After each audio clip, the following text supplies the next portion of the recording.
Welcome back, everyone. I'm Tyler Martinovich, and you're listening to the Loose Framing Podcast. To my right is... Jesse Brock. Hey. Jesse Brock, how are you? I'm very good. There's another day in my neighborhood. Mm-hmm, yeah. Won't you be my neighbor? I don't know why I said that. It doesn't matter. I was just thinking of Mr. Rogers this morning. How you been doing? I've been good. The Spider-Man trailer just dropped yesterday, so... Way to date the podcast. Yeah, well, we know. Yeah. Everyone knows. Did you like the trailer? I did, just because I like nostalgia porn, and when I heard like the Green Goblin and Doc Ock, I was like, oh. Okay. I'm gonna start listening to Nickelback again. So I'm older. You're a little bit older. I mean, reverse that. Me? I'm older than you. You were older than most of the demographic for that movie, is what I was trying to say. Like I'm 30. How many? All right. I am the demographic for that movie. How many people watching that trailer knows who Alfred Molina is or remembers the original trilogy with Doc Ock? A lot of people. Really? I don't think so. Yeah. With Tobey Maguire, the one, that's what you're talking about? 100%. I was like 14, 13. Yeah. Probably 10. I know all the words to that Nickelback song. So a Nickelback song in that movie? Yeah. Is there really? They say that hero can save us. Don't quit your day job. All right. Well, I need a different mic if I'm gonna go full production. Maybe here. I'm not a Marvel guy because I just couldn't figure it out. Like, all right, whatever, cool multiverse stuff. Like, also, Alfred Molina just got married to some babe.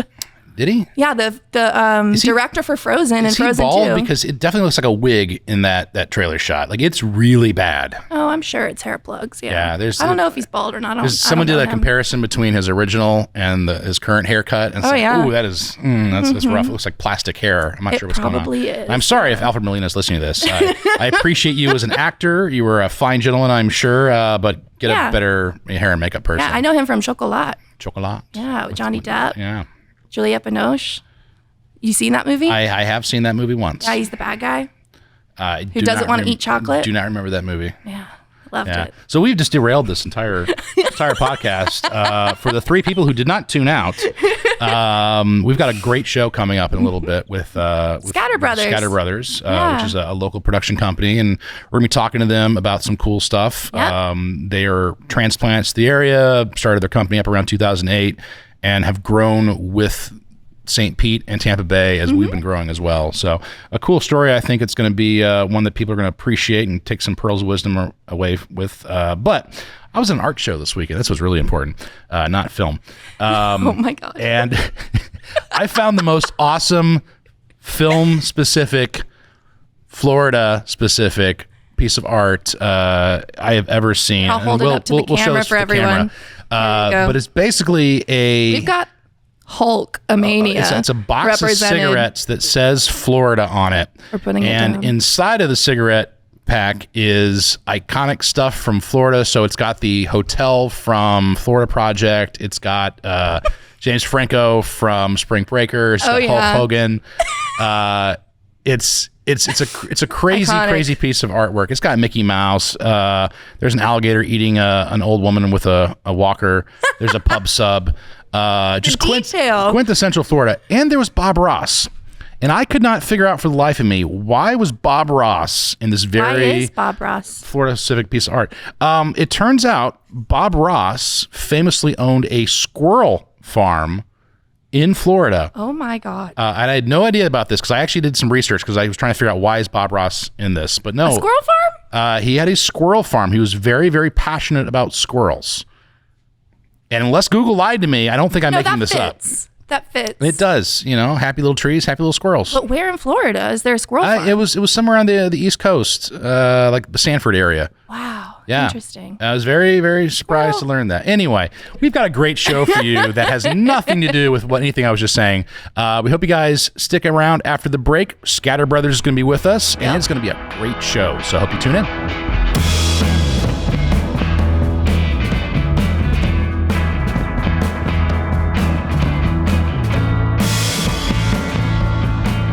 Welcome back, everybody. Joining us now in the studio is Ben and Doug from Scatter Bros. How are you guys?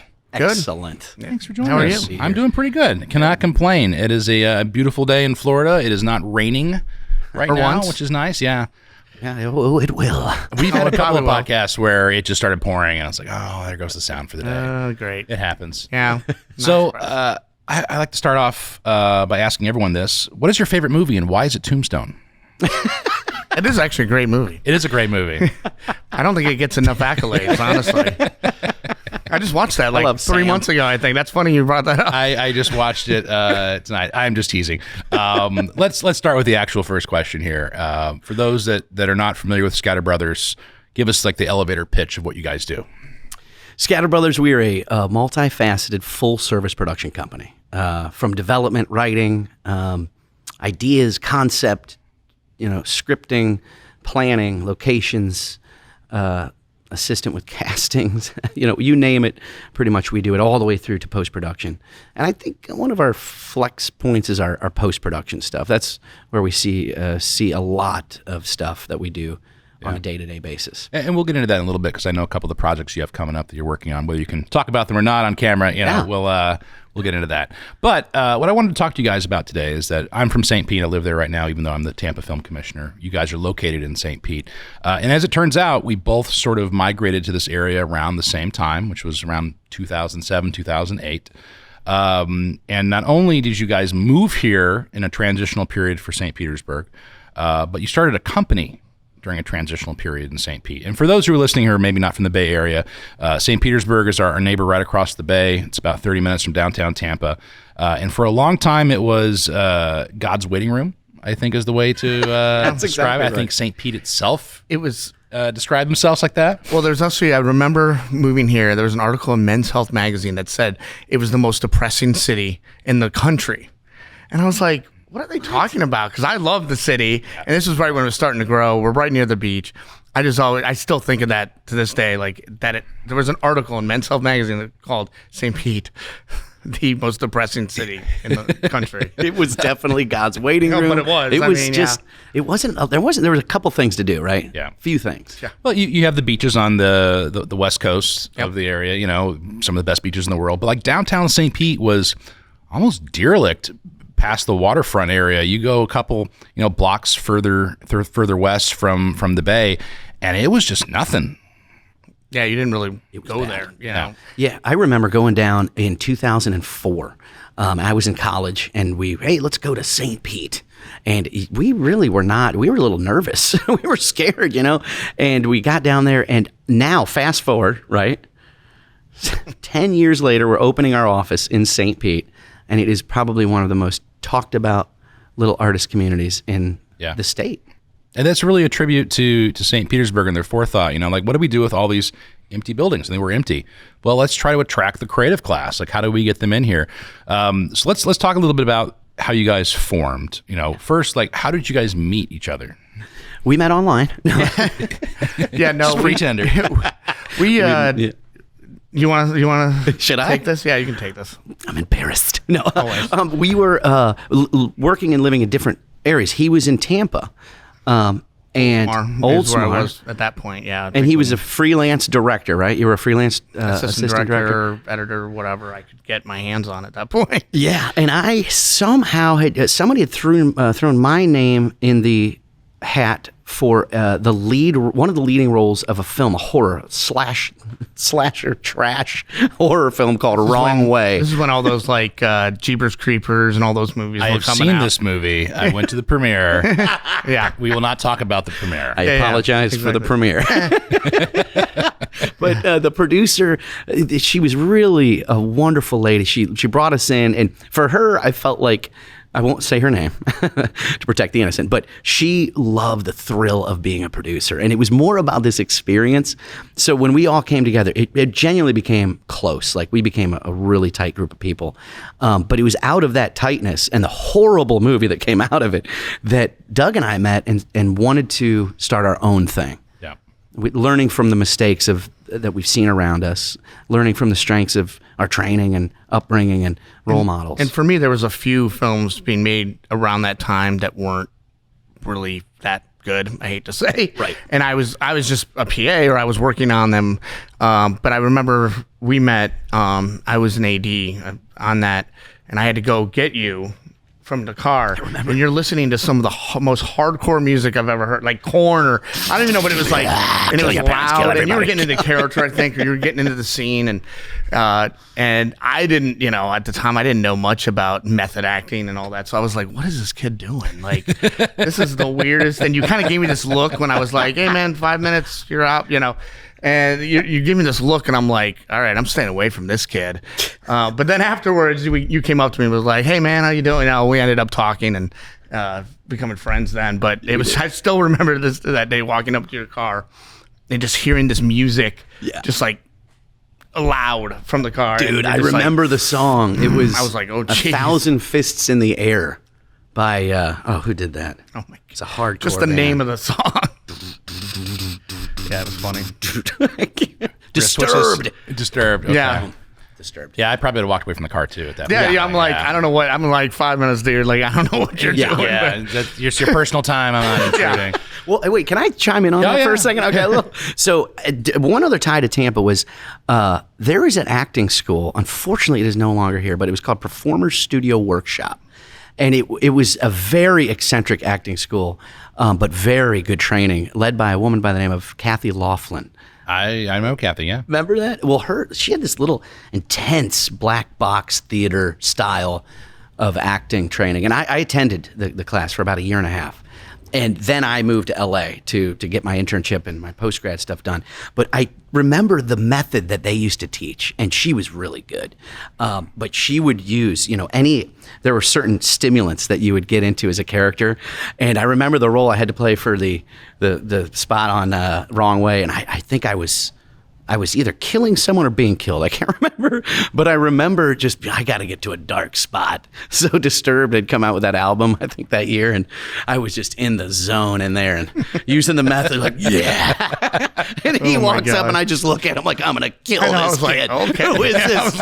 Who is this dude? And then I come up, hey man, nice to see you. Hey, how you doing? And I'm like, what is wrong with this guy? I'm like, all right. Thank you, Performer Studio Workshop. And ironically, Tampa's where hardcore music originated from. Oh my God, yes. Jeez, how We're the godfathers of the metal and hardcore scene. Oh my God. I don't know if that's a good thing or a bad thing at this point. It made a lot of people's careers here, but we are not talking about that. Today. We're not going to get off on a tangent. So you went out to LA, came back. You were already here? I was here, at the time. Okay. Yeah. I'd done some work in LA and stuff, but I was mainly here working, like I said, freelance and all that. So that's when we met and kind of sat down and I think over some beers and we're like, hey, let's try to do something, I was sick of chasing money and chasing, I had productions where I literally couldn't find someone to pay me or, they disappeared all of a sudden when it was done. And then there was also just chasing jobs. And so I said to him, I said, let's try to get some of our own work. We know people, we know, we think we know what we're doing at least at this point. Well, let's talk a little bit about starting a business. So, you just mentioned a lot of production, a lot of gig work, it's chasing paychecks, it's chasing jobs. But you're kind of doing the same thing when you start a business too. You're just chasing clients to pay you. So what was it like, coming together and investing and saying like, well, let's create a company. How do you actually do that? And how do you go out and start finding your first clients? Great question. And what he was saying and what you're introducing as a topic is so critical, I feel like, to filmmakers.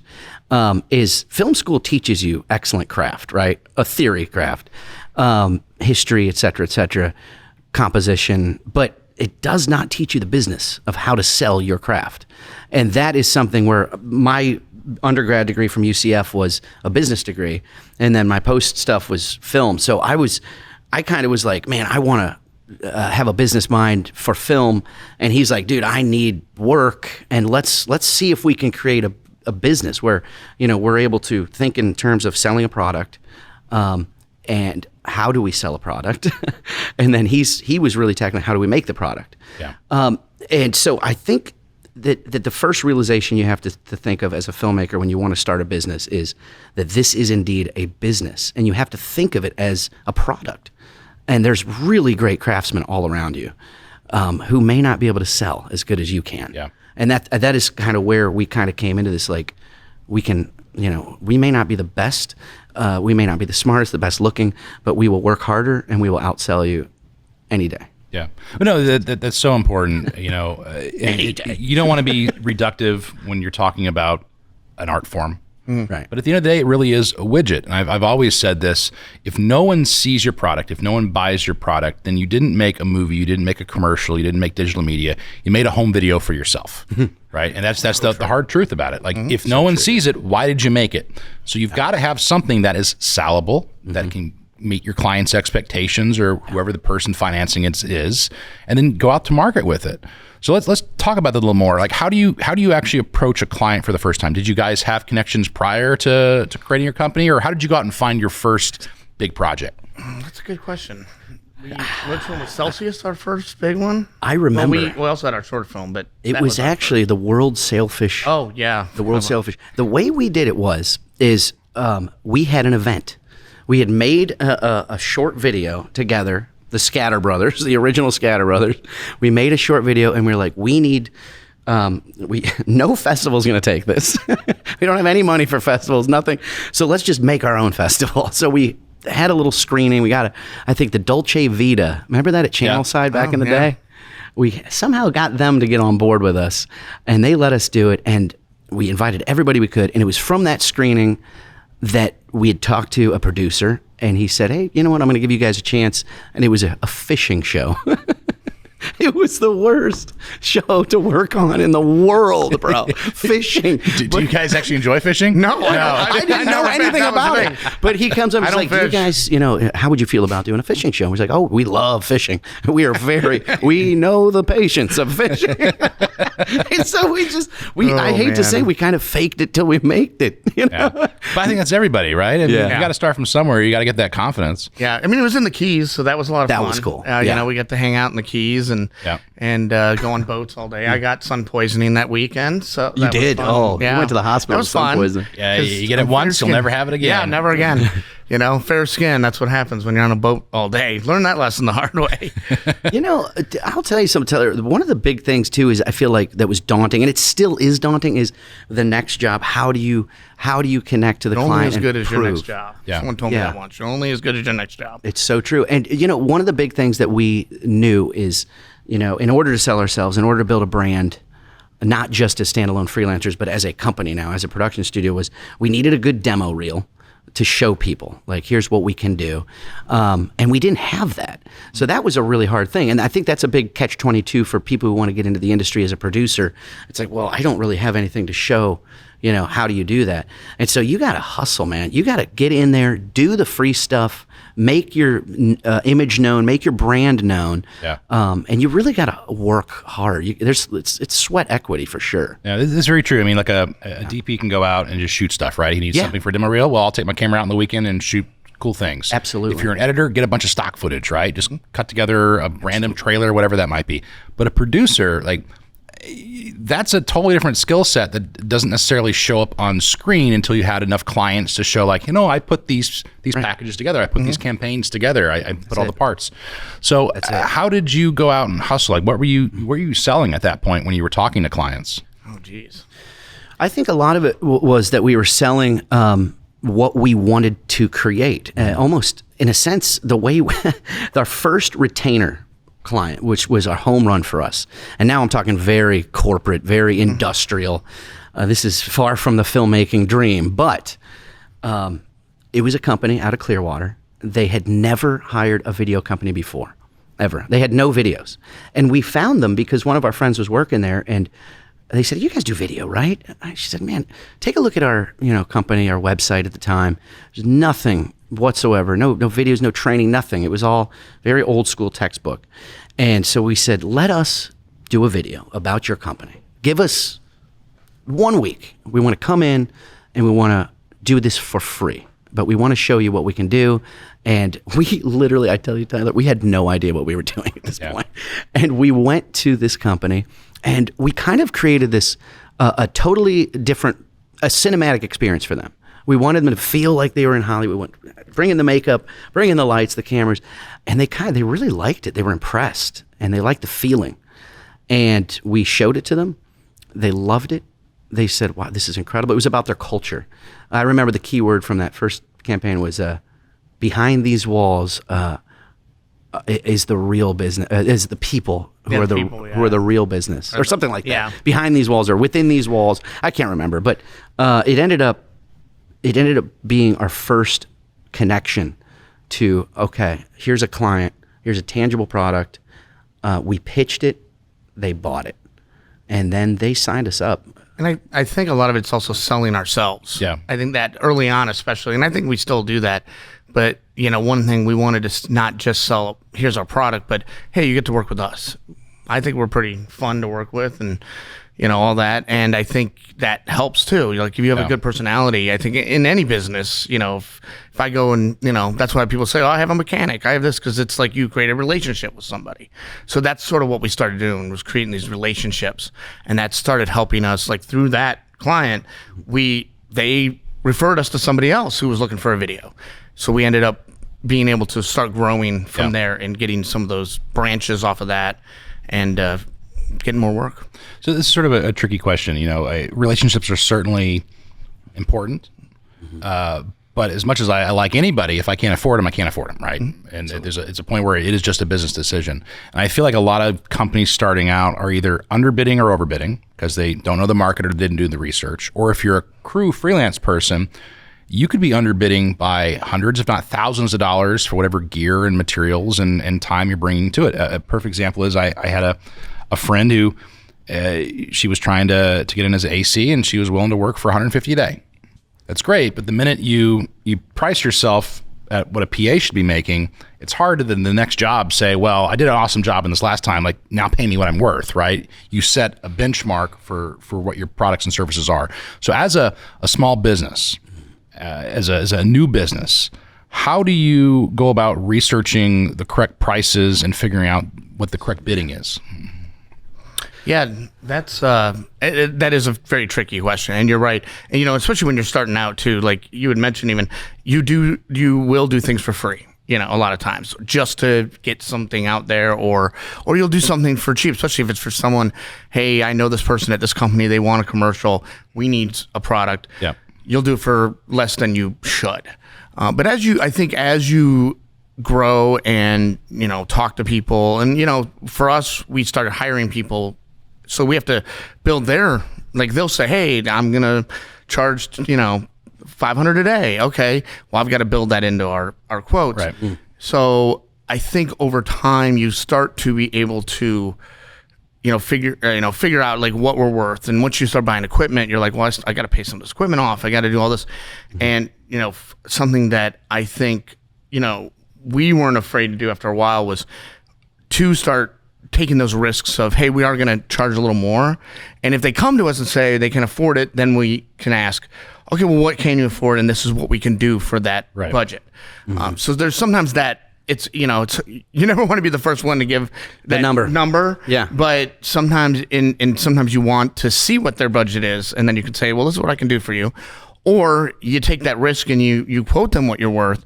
And I feel like, people understand that value. If they see it in you, they're more likely, going to say, oh, yeah, that works for us. Yeah. It is a game. I mean, whatever industry that you're in, whether you're selling insurance, home siding, whatever, cars, that's the big question. It's like, doggone, how do I quote this? What do I do? And so that was one of our strong points, I feel like, coming in was we did, like I had sold on telemarketing, sales, paying my bills and slinging drinks. So I kind of had a little sales background, and so did Doug, but we did understand that game. And I feel like a lot of the cure to that game is education of your clients. It just happened to us. Can I give you an example? Yeah, please. I had a guy, he's a up and coming rap R&B guy, self-independent funded, very talented guy. And he came to us recently and he said, hey, I want to do an EPK and I want to do a music video. Can you help me? And we said, absolutely, man. And he showed us the examples. So he says, give us examples. What do you like? What do you want to see? Let's develop this. Let's write this. And all of his development ideas were so elaborate that we're talking at least $200,000 to $300,000 to execute these ideas logistically. Yeah. And so we told him, and we gave him a phenomenal proposal. And he was like, whoa, what? Whoa, wait a minute. My cousin has an iPhone. It's like, sir, you have an explosion with a helicopter in your video. Do you know how much that costs to do? And he's like, we can do it. We educated him. We had to teach him and reel him in and say, okay, so can we get that number? What's your budget, bro? What's your budget? And in all fairness, that's not 100% fair for a lot of our industry pros, like the DP who is worth $1,800 a day or $2,500 beyond a day as a freelancer. It's hard for those guys to come down on those quotes. Yeah. And especially if they have equipment. I mean, a lot of that's what you're paying for too. Yeah. And that's a big juxtaposition too. It's like, sometimes clients will go directly to a craftsman and say, hey, how much for a day? And they're, it's $1,800 for my camera, my rental and stuff. As a production company, we have a little bit more of a leeway to figure out what our client's budget is and then appropriately match. Does that make sense? Yeah. Well, and as a business owner too, you're not freelancing necessarily. You're trying to run a business. You have to build your own margins in too, because if you're not making a profit, right, you're not growing as a company. You're just staying static, maybe paying your bills at best. That's true. And we don't want to dilute this industry. And I hate to say that, like, we're willing to do a project for cheap. Let me clarify. We are able to, and I think our experience as a company is we are able to appropriately find the correct fitting for that budget. Yeah. I mean, I wouldn't throw a $500 job at the capabilities of some of the freelancers and filmmakers in this area. I know as a producer, it would be a waste of time to go and say, hey, can you shoot this for me and bring your red camera for $500 a day, please? Yeah. 5-day shoot, total budget $500. Yeah. By the way, that's total budget. So we are going to find the best. You get like $50. Yeah, the best of the best, most eager new filmmakers who can deliver a product that they've tested with us. And then we say, okay, for $500, I'm going to match you up to this guy here. He's one of our guys. We can work with your budget, but understand there will be no explosions. Yeah. Well, no, I mean, the expectations are so important no matter who you're talking to, but especially with clients. To bounce off your story, I've had so many conversations with people. Well, Bob from IT can do this. Well, I don't know if I believe that, right? Like, no, he's got a camera on his computer. It's great. It's like, let's set some expectations here. Like, let's watch what he does. It might be serviceable, but it's not what you have in your head. Right. And I feel like there is such a gulf between what someone envisions in their mind and what their budget actually allows for. Mm-hmm. So how do you take those two discrepancies and find a middle ground? Like, how do you take someone who's very passionate, like this artist you were just mentioning, who's very passionate, maybe he really wants that explosion for some artistic reason. How do you talk him down and say, that's just not realistic? Education is the biggest thing. And patience, educating clients is one of the most demanding things. I love what Steve Jobs said, tell them what they want before they even know it. Yeah. And if you can, as a filmmaker, as a business person, be able to do that, I think that's the victory in that conversation. Doug and I compare a lot of times to clients who have this dilemma that our industry is so similar to building houses, like actual development. Like, okay, a movie or a commercial costs $1 million. Let's say a movie, $3 million movie, $3 million commercial property. There's so many different elements that go into building that commercial property. The bricklayer, the roofer, the electrician, the plumber, the permits. We can build you a $3 million building, but understand that it's going to cost $3 million, and there's no way around that. And that's the way, sometimes we have to picture that with a client. I know you want Samuel L. Jackson in your commercial, but it's going to cost $1 million to get him to fly out here and to do this. We can build you a mansion, or we can build you a nice trailer. That's my thing. Like, would you, you want this house that looks like a $3 million house? Would you trust it if it was made for less than that? Is that, would you get what you want to invest really get what you want? Like, oh, my brother can build me my house. Okay. Yeah. Let your brother do it all himself. I don't think it's going to be the same output, as what your vision is. Yep. True. Fast, quality, cheap, pick two. Mm-hmm. Yeah. Yeah. That's the old saying, but this is so true. So and I say this to a lot of people. In film, money only buys one thing, and that's time. Mm-hmm. If you have $1 million, you can afford Tom Cruise to come out for 10 minutes of your day, right? Was it worth it? I don't know. That's up for you to decide. But that's all money actually buys in film is time. You can get the most talented people possible, but for a very short amount of time. Sort of like I can make you a kick-ass trailer for $1 million, or I can make you a mediocre mansion for $1 million. Yeah, like, exactly. What's your pick here? So true. And I feel like that's a disconnect that a lot of people just don't put together sometimes. Yeah, that's so true, brother. It's hard. It is that educate. I like the word education. It is literally, or like say they come to us and say, hey, this is what we have. We have $5,000. Okay, great. This is what we can do for you. We can give you a whole proposal on this is exactly, and a lot of times they're like, oh wow, this is great. But if you say you have $500, it's going to be a way shorter list. But it's not like we can't do it. It's just going to be a way shorter list of what you get. Yeah.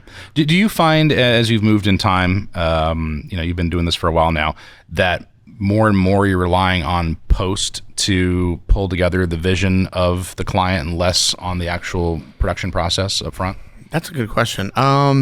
We try to get everything. I don't like the phrase fix it in post. Right. Obviously, no one does. I think nowadays we like to get as much as we can in camera or on the front end. That's why pre-production is very important. Get all those elements, and then production. Let's get everything we can while we're here. But I think more depending on the client, we do get a lot of let's just put a graphic up here. Let's do that, and that's great. That's a style and that's what we want. But personally, for what we want to do, like let's shoot everything we can. Let's get a lot of cool B-roll and and get everything we can in, not fix it in post, not kind of, shine it in the end. Let's do our best in the beginning. It depends. And then some people come to us with a project they've already shot, or they have a bunch of footage of something that, and they're like, hey, can you fix this and make it something? So, and that's a little bit different as well. Yeah. Have you guys ever heard of this? He's an up-and-coming director, Alfred, I want to say Hitchcock. I think I've heard of him. I don't know. He's Italian, right? Yeah, he's an Italian guy. No, but he one of the things at film school he kept saying was he boasted that he would go onto a set and know the entire movie shot by shot. It was just a matter of doing exactly what he had already laid out there. And I feel like sometimes in our industry, and to answer that question is like, I feel like clients that come in who are prepared, who know about this industry, who know what they want, and are educated, have done it before possibly, they tend to bring a level that gets it, if that makes sense. Yeah. And the clients that come totally unprepared without having any idea, well, my grandson has an iPhone and it's on television now and he's got 10,000 followers. So what can you do? Because he'll do it for free. And he'll get me 10,000 followers. And anyway, so that it just goes back to that. I think the education, the preparedness, knowing, but you can kind of sort those clients out. Yeah. And we've been able to do that and, focus the attention of the education on those clients that seem to be a little less knowledgeable about the industry altogether. Yeah. A lot of business to businesses like that. Yeah, it's interesting. You brought up Hitchcock, but like he started off as a storyboard artist and a calligrapher, right? So like the old silent films, he was the actual person drawing the title cards that you'd see in between. So he was a prolific artist. He really was. But he would be able to reduce a movie down into just the most important moments because that's how his brain thought. Like I'm already doing storyboards. Like this is just the things I need. Everything else is superfluous. And another example, local. I'm friends with Bob Layton, who's a Marvel comic guy, one of the creators of Iron Man, and he's always said that if you want to be able to tell a great story or write a great screenplay, write a comic first, because then you realize what is just the most essential things in any scene. Makes sense. Because it's economy of page. You only have 6 panels to do whatever you need to do and get it done. So we're living in there's a point to this. We're living in a world now, and you brought this up with like the influencer, like where we're transitioning from the 90, 60 second, 30 second commercials to bite-sized content. Yes. So going off of that, just the minutes and moments that matter, how has the projects you've worked on over the last couple of years changed as we've moved more and more into this ubiquitous, we're sharing our lives 24/7, and clients now want to talk to people on these mediums like a TikTok or an Instagram or what it might be. So how is the projects you're bidding on changed? That's a great an question. outstanding question. Yeah, because it has actually. That's something people have actually asked me. Like, "Oh, do you still do like commercials?" And it actually has been a while since we've done a commercial that's actually been on TV. We used to do a lot of those, and now no one really does that. I mean, we've done some Hulu ads and stuff. But that's still 30 seconds. But a lot of our clients come to us and say we want social media, tons of that content. Yeah, tons. So I think for us, we can shoot similar to what we were doing, but now let's get to the point of what you're trying to say. Yeah.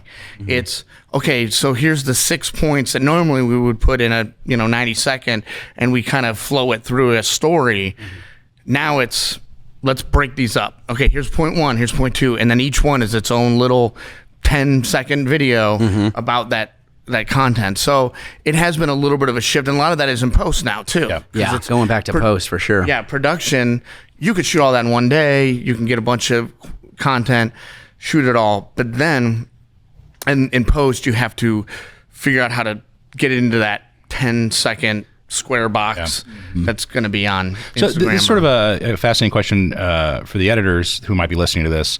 How are you billing that? I mean, it's essentially the same amount of content, but now in more bite-sized portions, which means more timelines, it means more changes.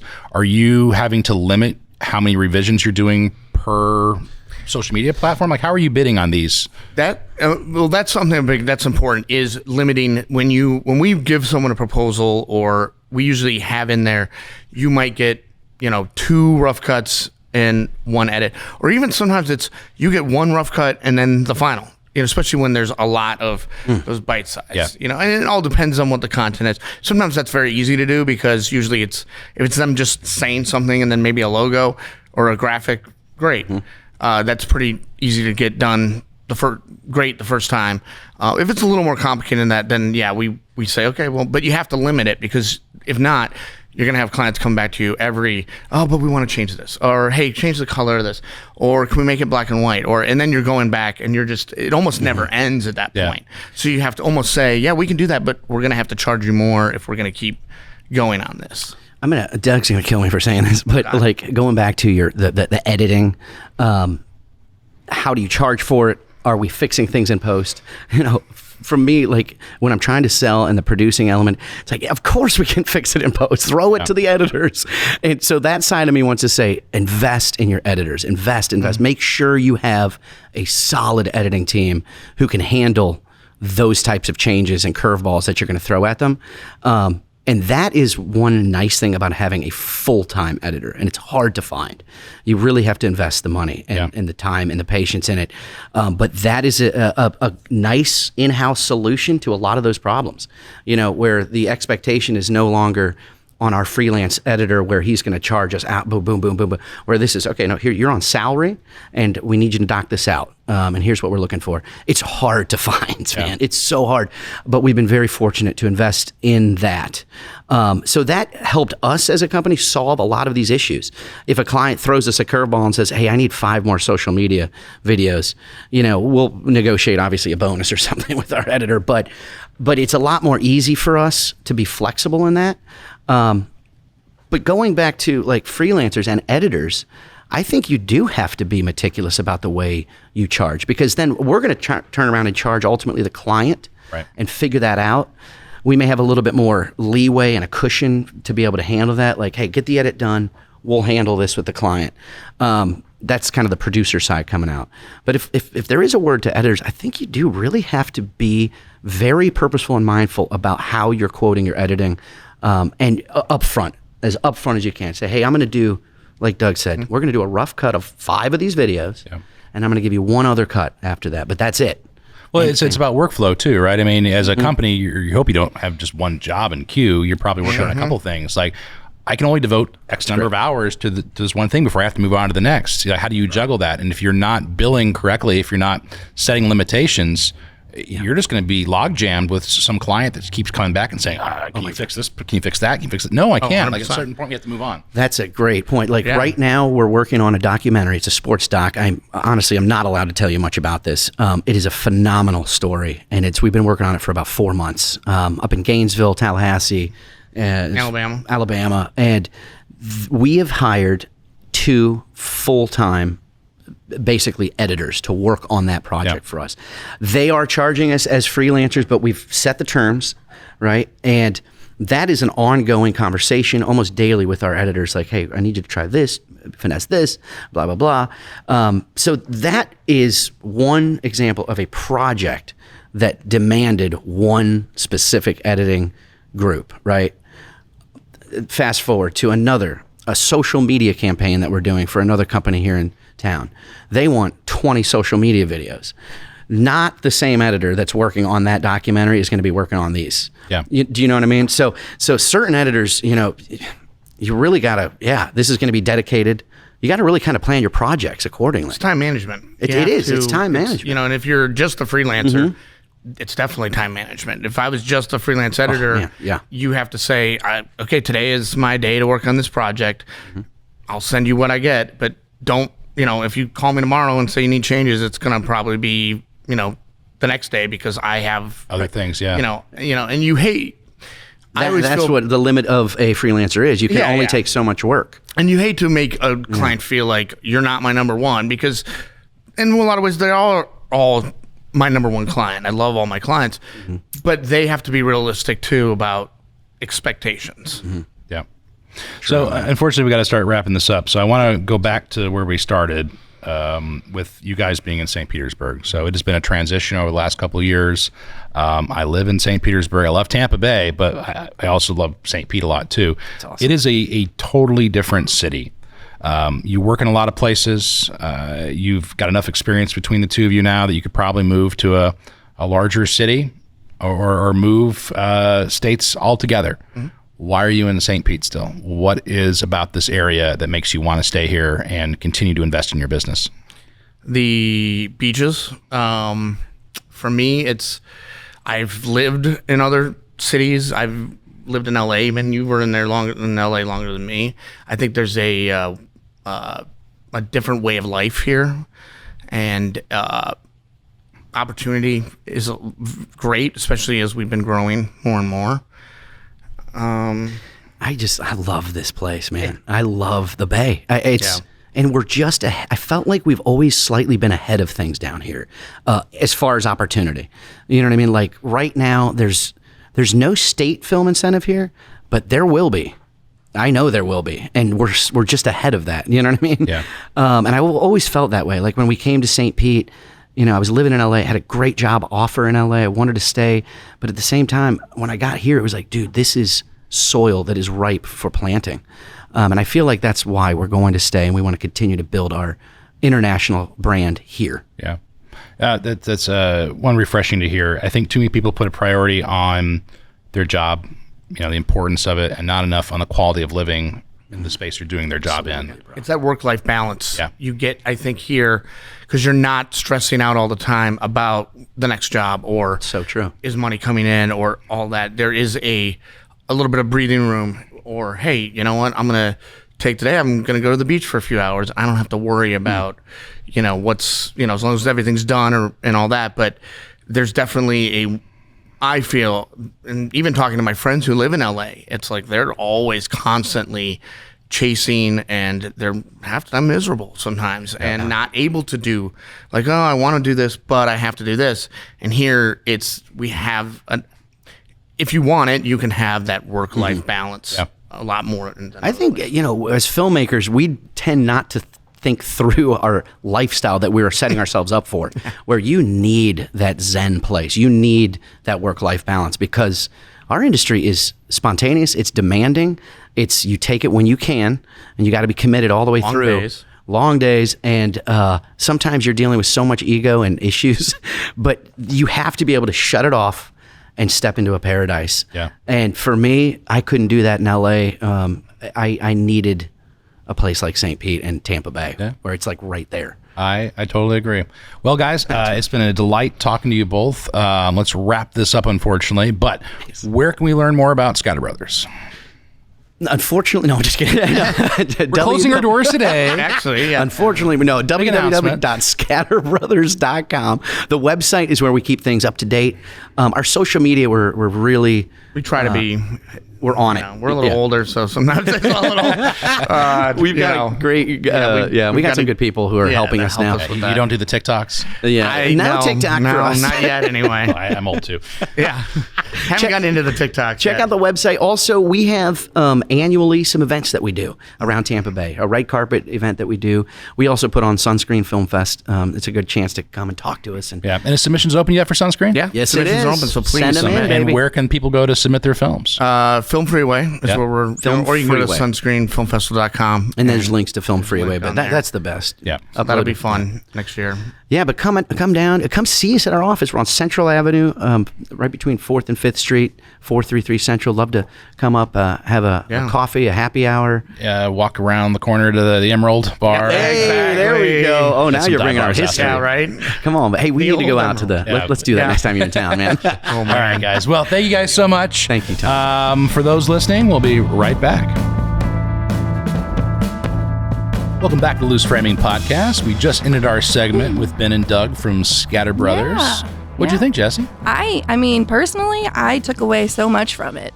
I mean, it was really a breakdown of pre to post and everything in between, as well as how to even get started running a business in general, especially when your product is something creative and you kind of have to fight to prove this is what I'm worth. Yeah. It was really valuable. I think it's going to be really valuable to the listeners as well. It was interesting listening to them talk about some of their first clients and how, they didn't have a portfolio.